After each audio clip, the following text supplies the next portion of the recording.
influential karma that is going to lead the mind to the next rebirth.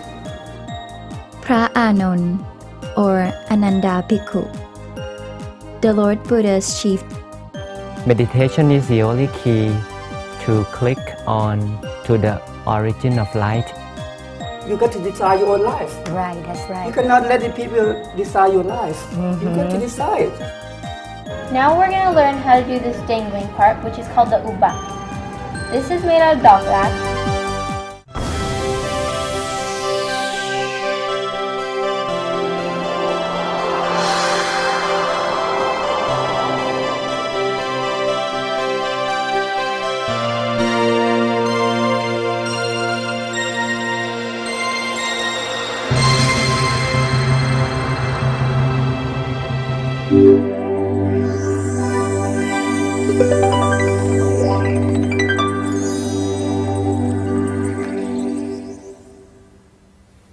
Sawasdee krap.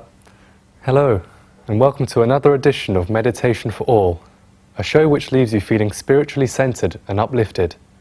I am Nicholas Pascoe, your host for today.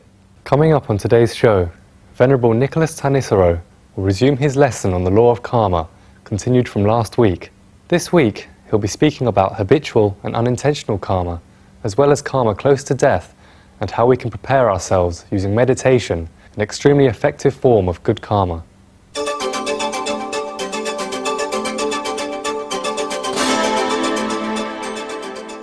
There are also forms of very seriously good karma.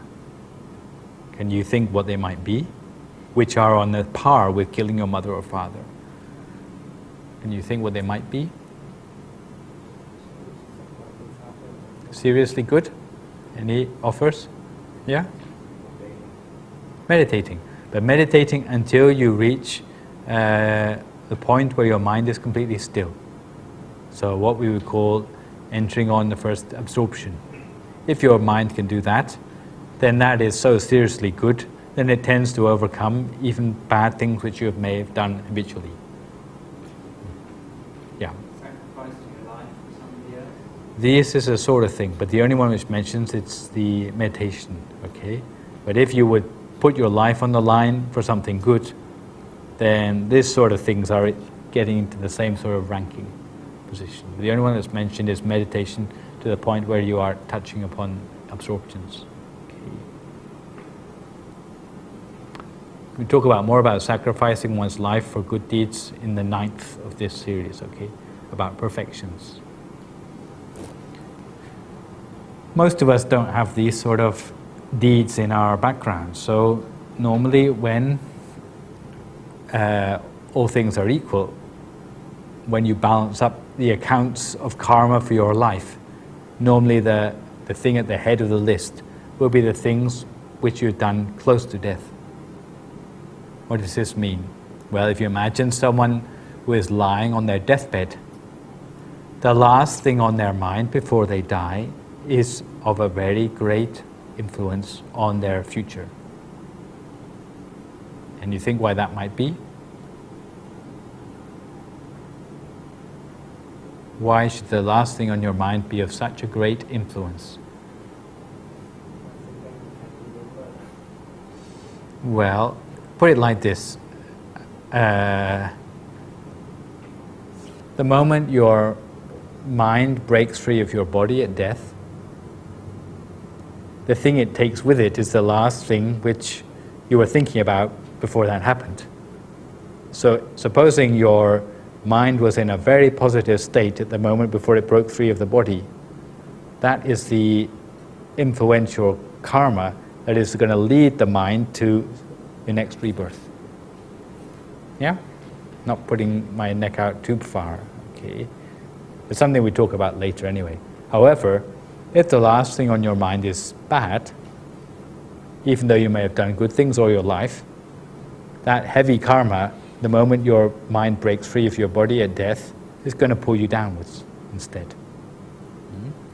So this is why when a person is dying, we give this moment a very great deal of importance in Buddhism, because it is something which can mess up the people's efforts they've made throughout their life. It's not like certain religions who seek to be absolved for all their sins at the last moment before they die by getting a priest to be with them at their bedside as they're dying. But we're talking about mental states, okay? It's not that it brings things to zero, what you've done all your life, but we do recognize the very strong importance of this. Next we come to habitual karma, the things which we have as our habits. Why is habitual karma so important? Because the more you do something, the easier it becomes to do it. If you do something every day, it accumulates until it becomes not just a behavior anymore, it becomes part of your character. It becomes ingrained in your character. Supposing you do something every day like morning chanting, then if you don't do it any day, you feel irritated.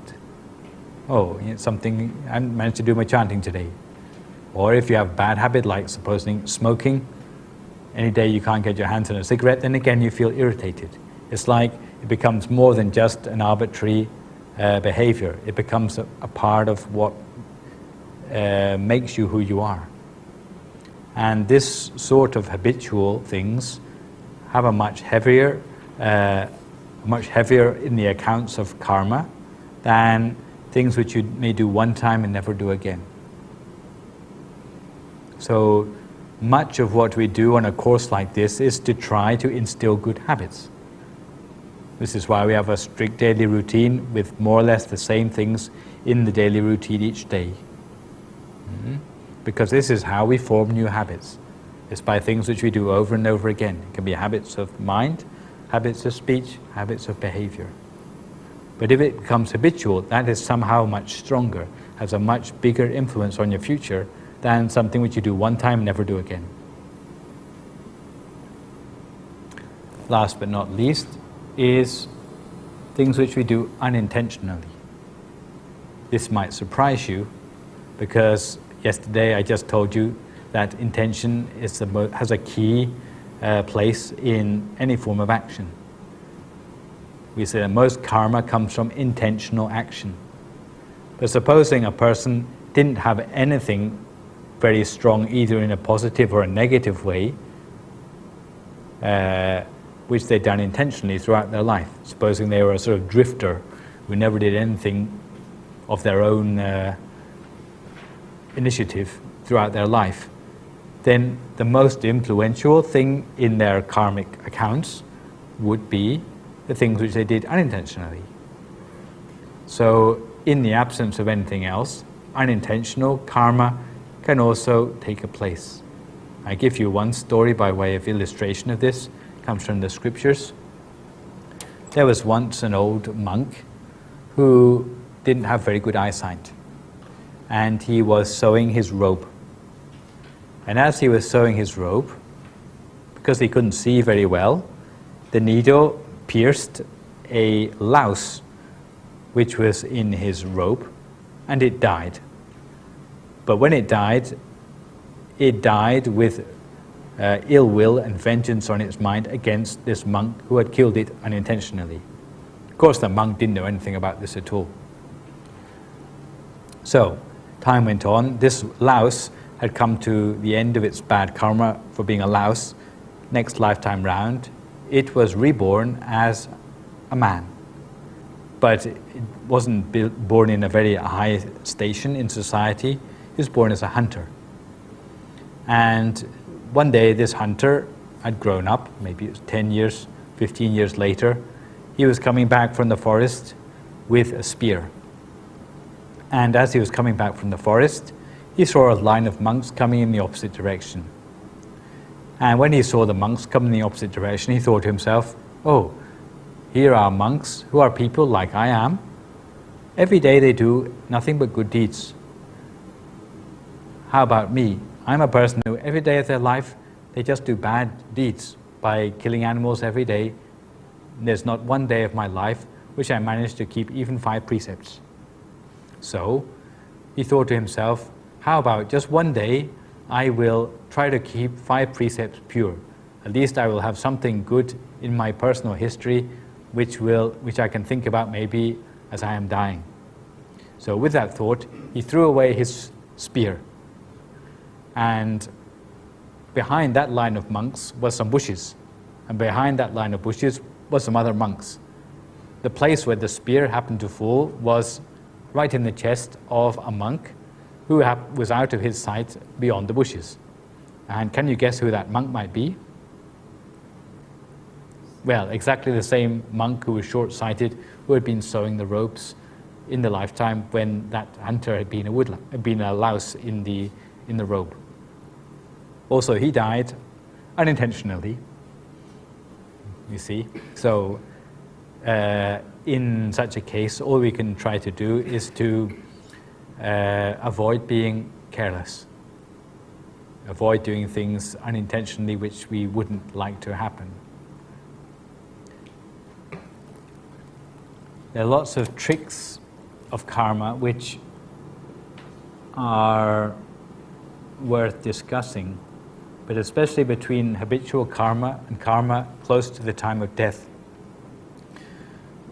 There's a lot here to learn, especially if you're the sort of person who is looking after a relative or someone who you feel close to who is dying.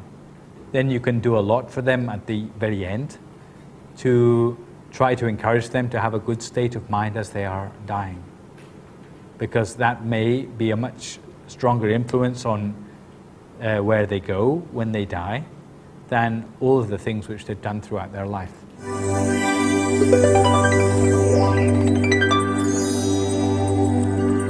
Next on Meditation for All, we have the next installment of Buddhist culture, continued from last week, titled The Colour of Dawn. We will continue to learn about the significance of a monk's robe and how it has given hope and inspiration to countless people for over 2,000 years. With this information, we hope you can feel more mindful and knowledgeable just in time for the upcoming Katina ceremony.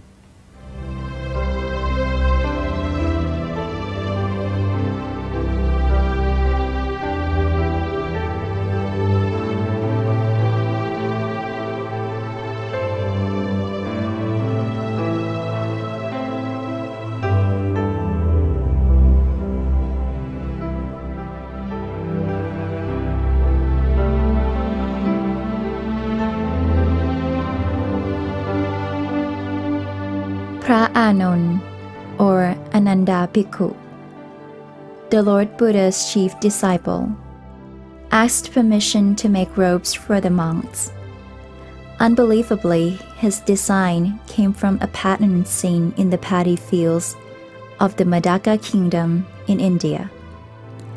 Since then, the same pattern has been passed down across the generations up to the present. The design resembles a patchwork, yet larger and so much more complex.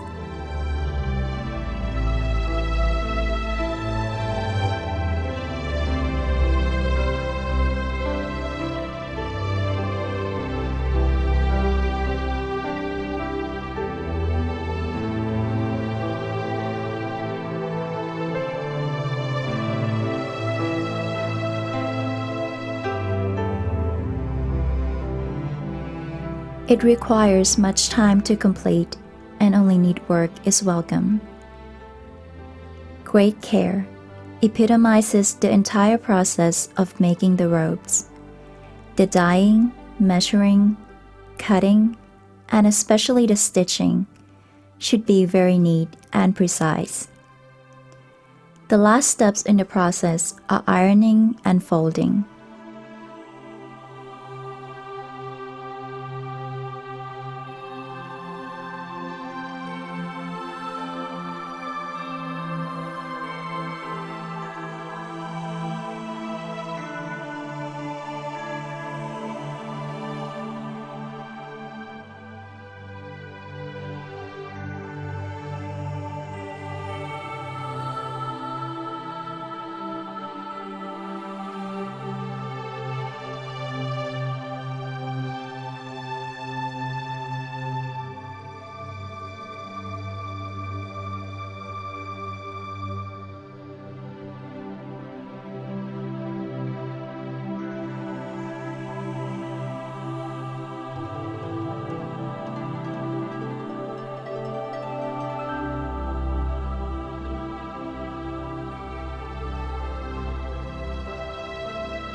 But even folding follows a specific method, a meticulous technique requiring at least 2 persons.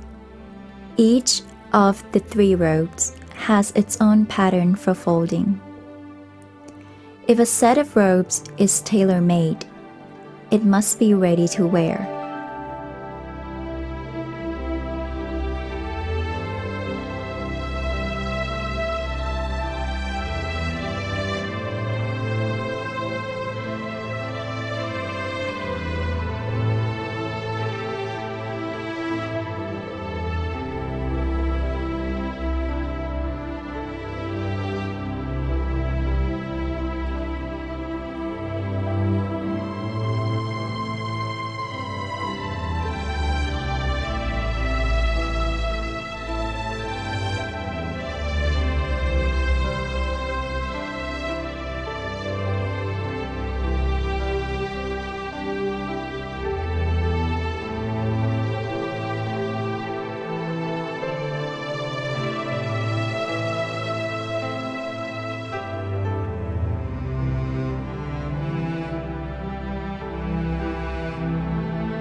It is a work of respect.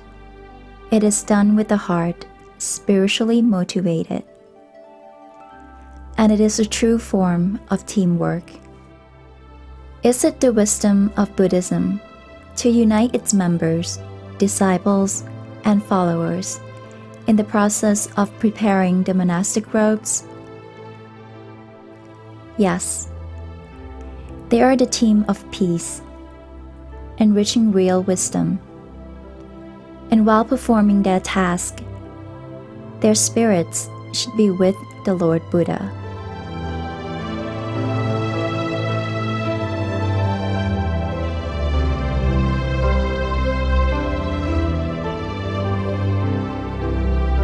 Their mental state creates the potential to enter onto the path of supreme truth revealed by the Lord Buddha, Sakaya Muni. Thus, the process of robe making is not an obligation. Instead, it is a divine undertaking. So we can say that the robes are woven by minds at peace, for peace of mind. This simple set of robes helps us to face our own existence.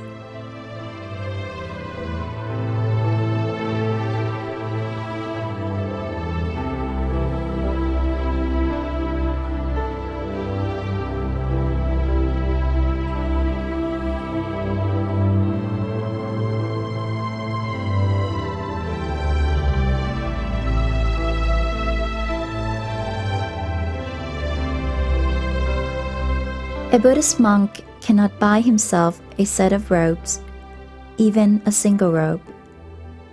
A monk may only use a set of robes offered to him.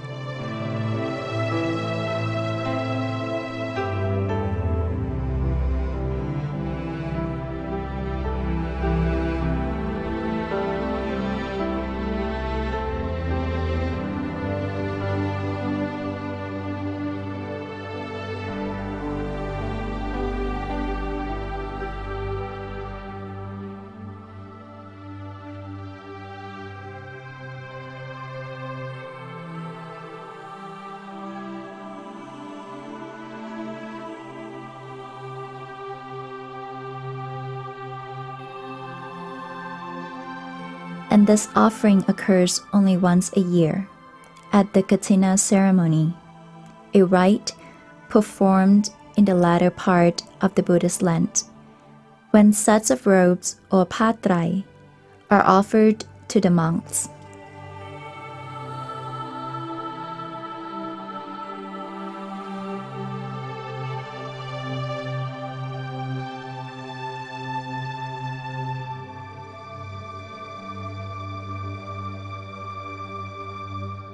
It is the most important annual Buddhist ceremony.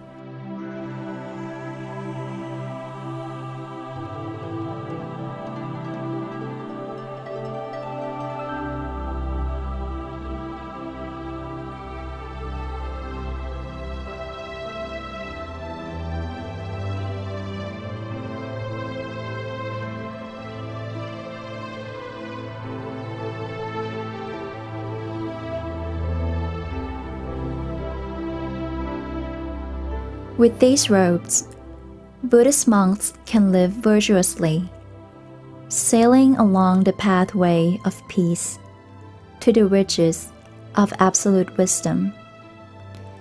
And by them, real peace is guided and shared. A life of contentment becomes achievable for all people.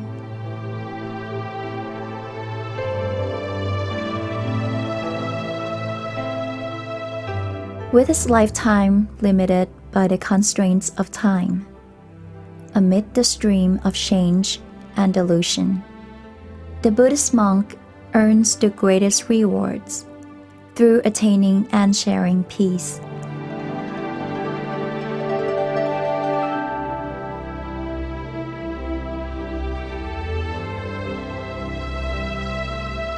Life is like a dewdrop falling from the beak of a waterfowl. Water trickles upon water. A person's short life can merge so easily into the stream of change and delusion. But enveloped in the monastic robes, he reflects the light of floating full moon. He brightens the world, giving hope to a life in darkness.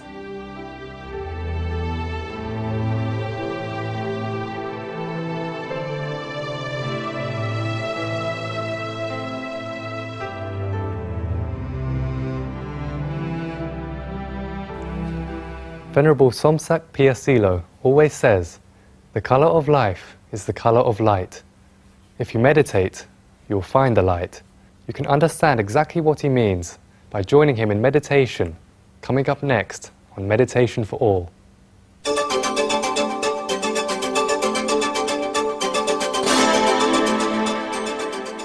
Samsara is an endless journey in the darkness. It contains an uncountable number of life that travels in darkness as well.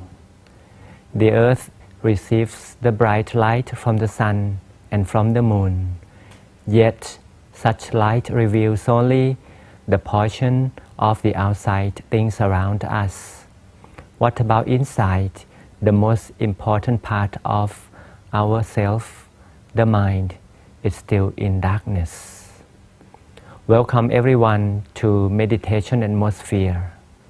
Meditation is the only key to click on to the origin of light inside, and to travel in samsara, we need inner light to carry on safely in samsara.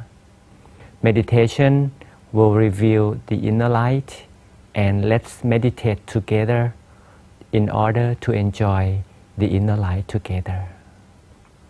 Now, hope you are ready. Find your own most comfortable corner and make sure it is comfortable to you to sit for a long time. Now, close the eyes gently.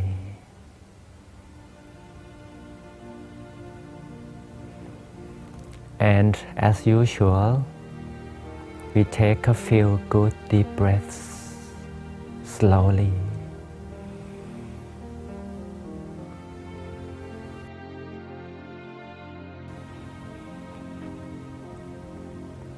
And we follow the in-breath deeper into the body.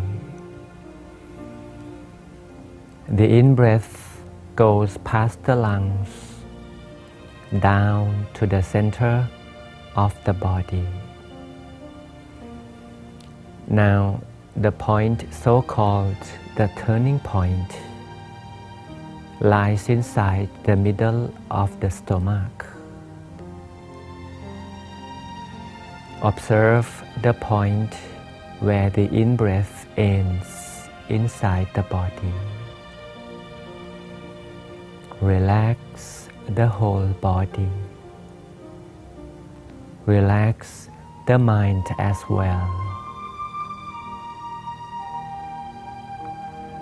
Allow the body and the mind relax together. It needs some time. It's not difficult. It just takes some time to relax thoroughly.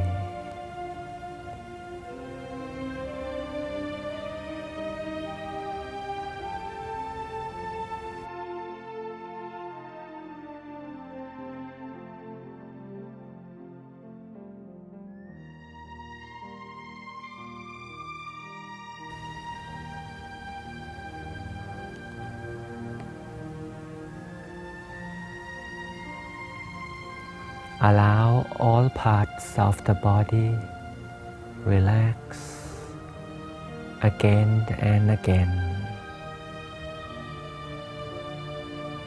Allow the mind to take a rest by resting the consciousness or the awareness at the turning point inside the body.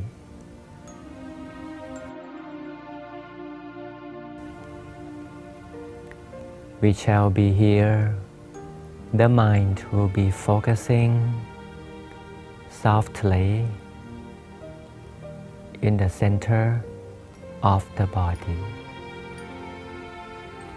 It coincides with the turning point of the in-breath.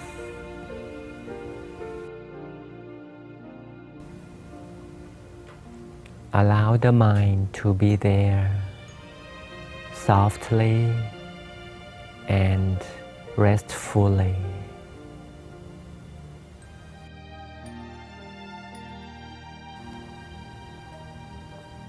So we learn to be here softly for a while. Relax always, the whole time of meditation.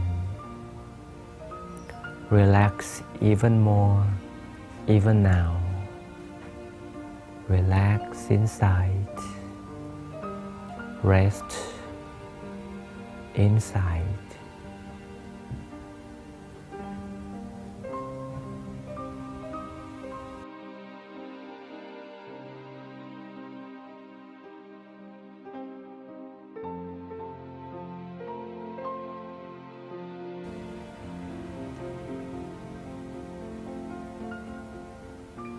In Buddhism, Lord Buddha teaches us to gain inner light. Many of his teachings involved bright light inside. The turning point is the point of origin. Light, bright light originates from this very inner point. By touching the point of origin softly, mindfully,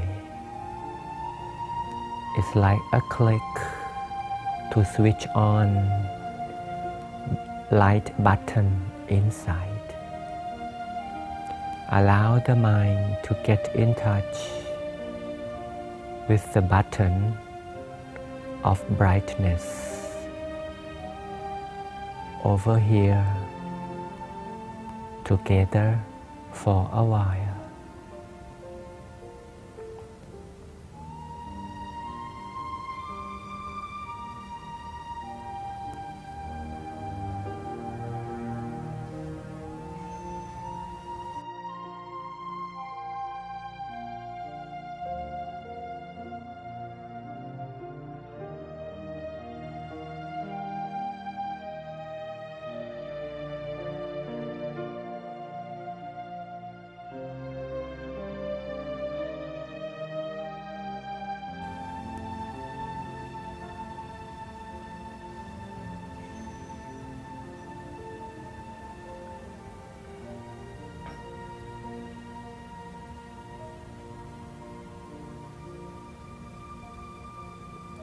Just make sure we always relax all the time. The mind is happily still inside. It's a kind of inner awakening. Inner awakening with the moon in the mind. Remember, the shape of the mind is of a sphere form. It shines like the moon around sphere, shining inside.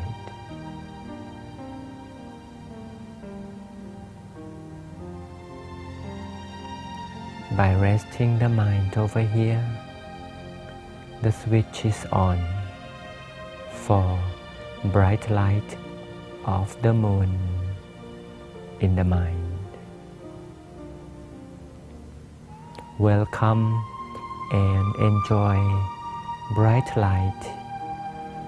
Silvery moon is shining aglow internally.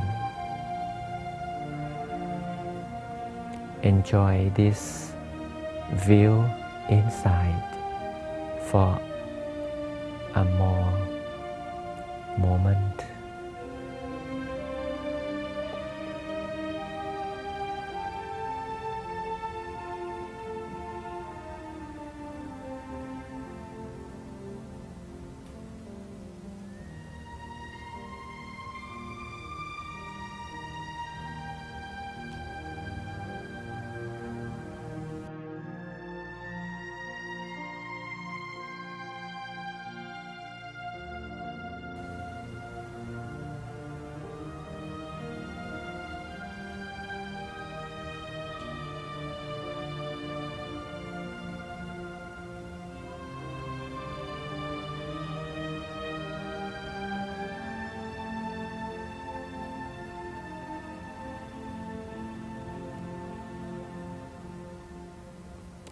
Allow shining process continue on and on like forever.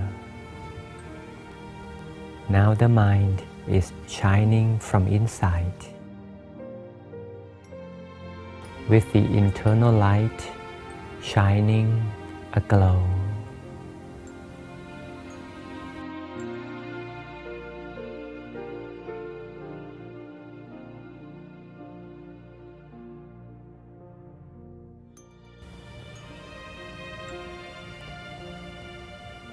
Now we have learned to initiate bright light by ourselves. This is like a manual of the journey in samsara. Samsara is like darkness, but as long as we know how to initiate bright light, we would be safe and sound in the journey throughout the samsara. And the teaching of Buddhism always involves in making bright light by ourselves, for ourselves.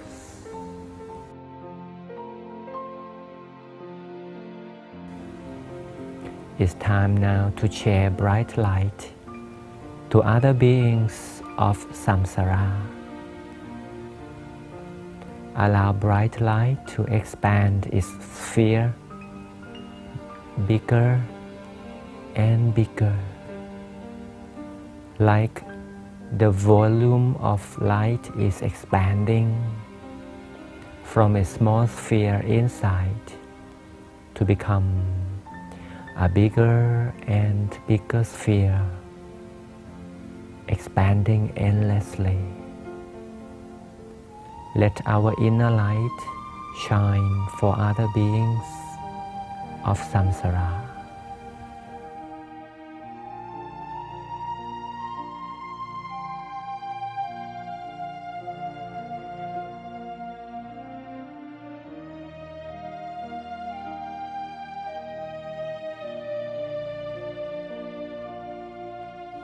Now the color of life has become the color of light. By meditation, the color of light has become our color of life. Alternatively, enjoy the journey in samsara with the brightness we have created by our own. Allow bright light expand bigger and bigger always to share our happiness of the journey to others.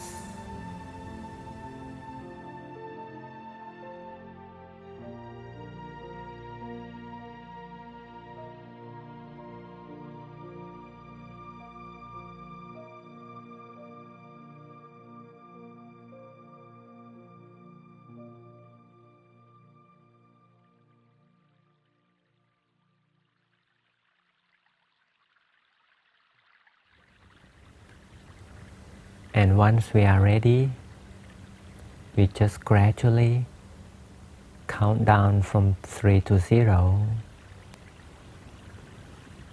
Take a good deep breath again to confirm the existence of the turning point again.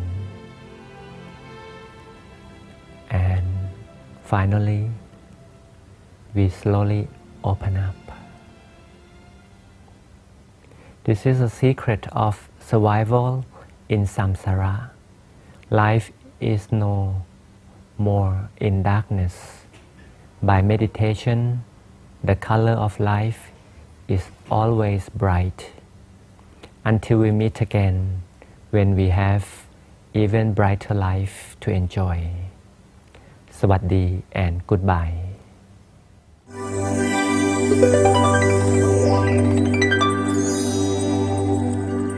Paul Priedemann takes care of his body and mind using several different types of exercise, which he has created himself.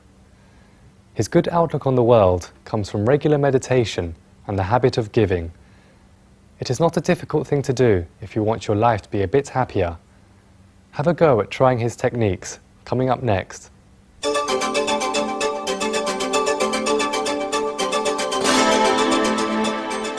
So I think you're just trying to say to us like you live with every moment and make it the best you can, you know, to offer not just yourself, but to the world, to the people out there. I think that's a great philosophy though. Yes, that's but very good. Here again though, you know, a lot of people use that word, you know, philosophy. To me, it's not because I'm doing it.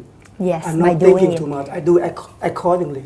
Right. Because I balance. See? Okay. Sometimes I like to use I love to use the word, you know, that give you, but you can use your own word.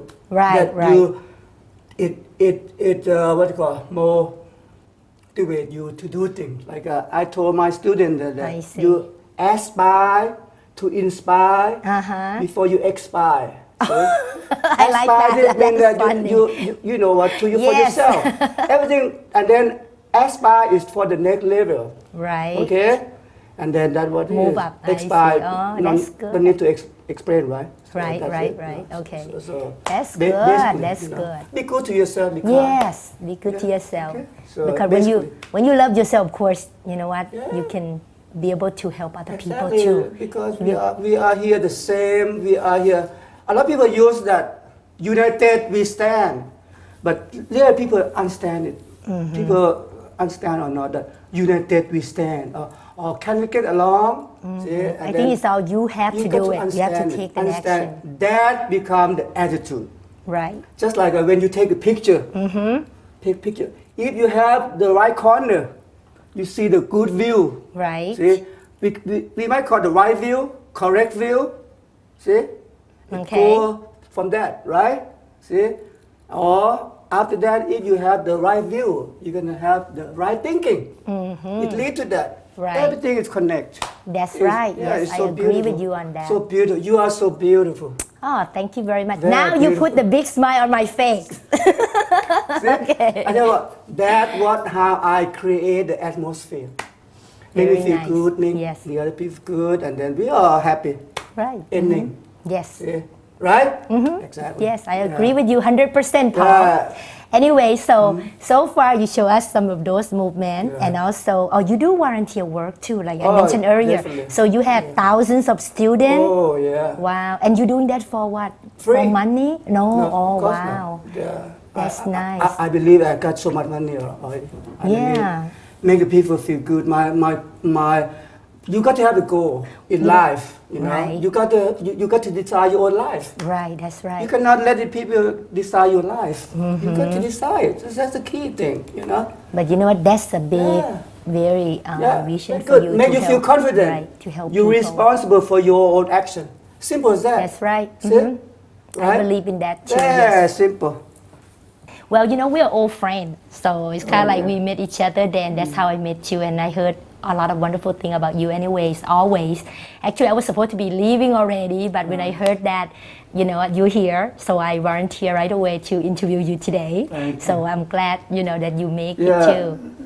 Let me tell you about the volunteer. I'm a Vietnam vet. Oh, you are? I served in the army for 5 years. Okay. And then I volunteer at the VA hospital. Oh, okay. And then that is my family too, because I listen to them, you know, and then I tell them, some people have them paid, I tell them to just close your eye and then just relax. Simple as that, you know. And then, so Yes. simple, everything is simple. To me, you know what, when people do meditation, definitely they would find themselves more, of course, you know, by closing their eyes. That's all they need to do. Yeah, without thinking and just be with yourself. I don't think we've done that enough. That's why, you know, we got into this crazy thing. A lot of people do things that we don't understand, but you got to know how to break apart. Break it, you know. I still remember my teacher. I got so many teachers. I learned from many things. wow. I learned from you. Oh, thank you. from I learned from you everything. today too. Yeah, I learned Yes. from everything. Every movement that I breathe, I learn. You know. I think when I die, probably I learn too. You know. But someone told me that when you know, you should know. Like the teacher, when somebody asks you something, you should be able to answer it. Yes. But when you not answer, you say, at this moment, I'm sorry, I cannot give you the clear answer, but I will look it up. You know, I've been wow. practicing it. Oh, I that wish way, people be you like know. that, you know. So that's why, because I love people.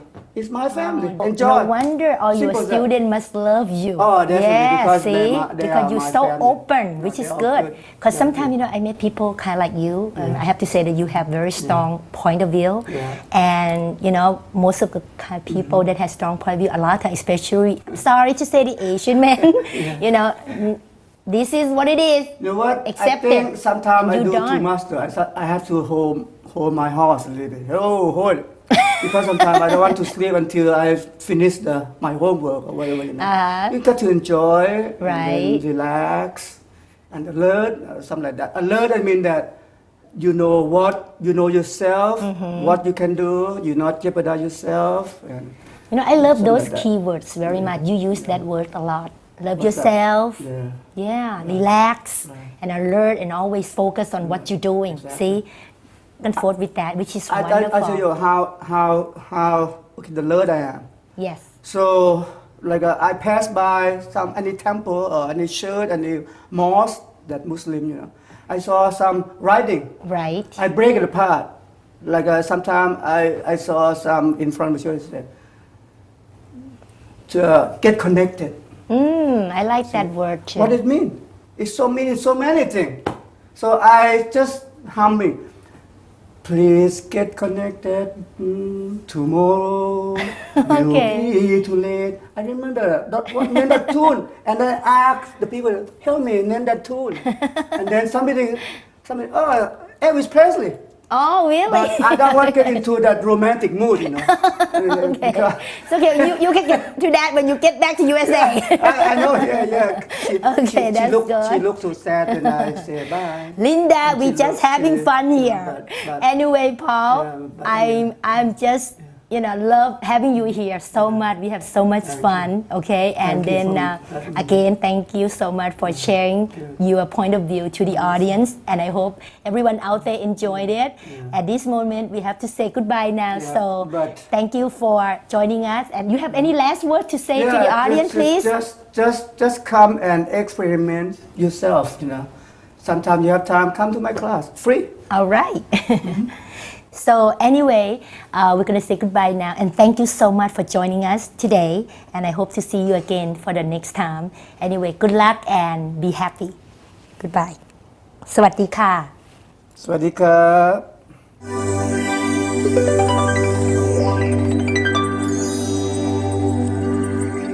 In Thailand, the use of a floral garland is widespread. Floral garlands can be offered as a gift to your friends, relatives, and the Lord Buddha.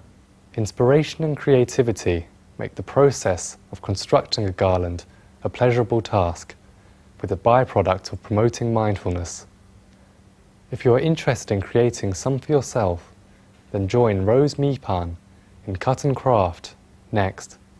No matter which way my life turns, no matter easy or hard. ทีนี้เสร็จแล้วจากมาลัยกลมแล้วนะคะมาลัยซีกแล้วนะคะ เราก็จะเป็นส่วนของอุบะนะคะ อุบะนี้ก็จะประกอบด้วยดอกรัก ค่ะ นะคะดอกรัก ตรงนี้เดี๋ยวเราจะสาธิตในการทำอุบะตรงนี้นะคะ ค่ะ ดูได้ Now we're going to learn how to do this dangling part, which is called the uba. This is made out of doglap, and since we're changing the colors to green and white, you can't use orchid colors. We can't use this purplish pink color, so we'll be using leaf. Usually the string should match the color of the thing you're using right here.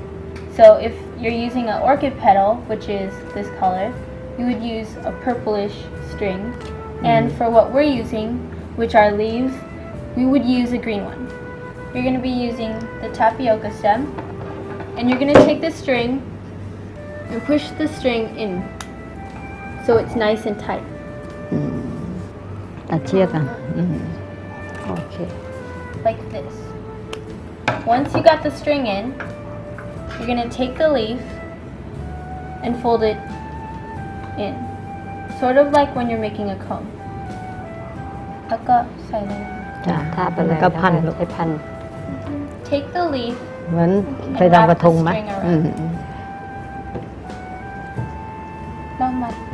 So if you don't Make a think pun. it's tight enough, you can do it twice or มัน three ก็หมุน times. นะลูกหมุนโอเค So you keep on doing that and put it on the other side. Hey, my feet. ให้มาประกบกันประกบกัน ประกบกันคือถ้าจะให้สวยจริงๆนะต้องประกบกันให้สนิทเลยกันเด้งให้ต่อไปนะคะ ใบที่3นะคะตอนแรกเราประกบกันอย่างนี้แล้วเราก็เอาอีกใบหนึ่งใบที่3ก็คือมาไว้ด้านข้างสองข้างนี้สำว่าง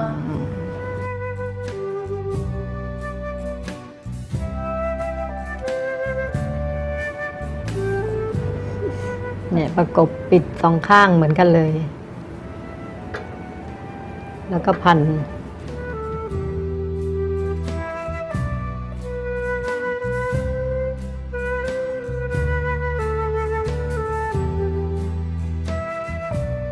Take the third leaf, just like the first two leaves, and close up these two. So it's like 2 leaves and a third one covering it.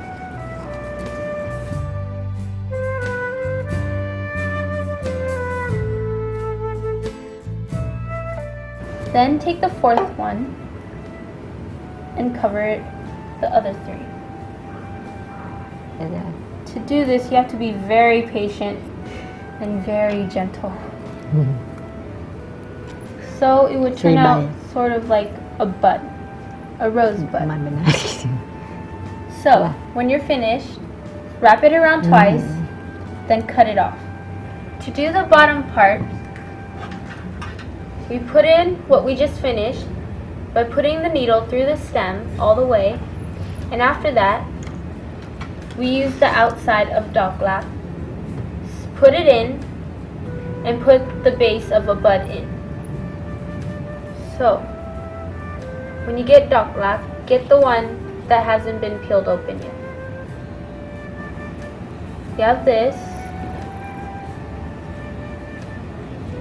like that, and you have to be gentle, holding 2 fingers like this, and using your fingers gently, moving one side, then the other side, until you have the whole thing. แล้วก็ ใช้กรรไกรตัดข้างใน So, you get the scissor ตัดนี่ข้างบนตัด ให้ไม่ให้สุดให้ติด ให้ชิดๆเลยค่ะ ชิดๆเลย อ่า แล้วก็ แล้วข้างในด้วย ให้ชิดเลยโอเค Right now, we're doing the longest one, which is 9. We have 9 dog black in a row.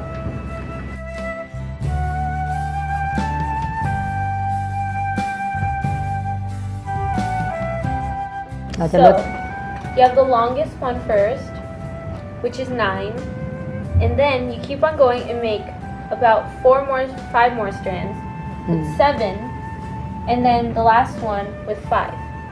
So when you put it in, it has to be this way, like an alien spaceship, and it's landing in. At the end of the Landing on. string, tie a knot. When you pull it down, don't pull it down tightly. You're supposed to let it a little loose so it can relax. นี่กันยาวที่สุด แล้วก็อันที่สองก็ตัวอย่างแค่เนี้ยจบ So, ลดทีละ you สอง just repeat doing this over and over again. But this one's the longest, then you do the 7, and then 5. Now that we're finished with the uba, once we're finished, we're going to put it together. There's the circular one, semicircular, the uba, and the mini semicircular. This one is just the same as this one, except this is smaller. ส่วนที่เราจะทำรัดข้อนะคะ เราจะใช้กลีบที่เล็กในดอกนี้นะคะ ก็คือกลีบนี้ค่ะกลีบนี้นะคะ เรามาเรียงเท่าๆกัน แล้วก็ตัดให้สั้นๆนะแล้วก็มาร้อยเข้าพวงมาลัยนะคะ เรียงให้หลายๆอันเลย For the mini semicircle, what we're going to do is we're going to use the small petals, place it all together, แล้วก็ตัดใช่ไหมคะ ค่ะ and ตัด cut it. We're going to cut it about a centimeter, and once you cut it, you can just put it in just like the other semicircle. ค่ะก็ร้อยแบบ3-2นะคะ 3-2 So just like the other สับวาง one, 3, 2, 3, 2, 3, 2. นะไปเรื่อย The amount that you need depends ๆ ช่วย on ช่วย the เอาแค่นี้พอ uba and the other semicircle. So you have to sort of guess the amount you need. ค่ะก็ทำเป็นตัวอย่างตกลงรัดข้อก็คือเป็นแบบนี้นะคะก็คล้ายๆอย่างเงี้ย ผ่านนะคะอันนี้ก็ตกลงพวงนี้ก็สมบูรณ์แบบเลยนะคะครบทุกอย่างแล้ว And me, I believe. That's all for now. We hope to see you again next week. Until then, keep your mind bright and clear as always. Sawasdee krab. Goodbye.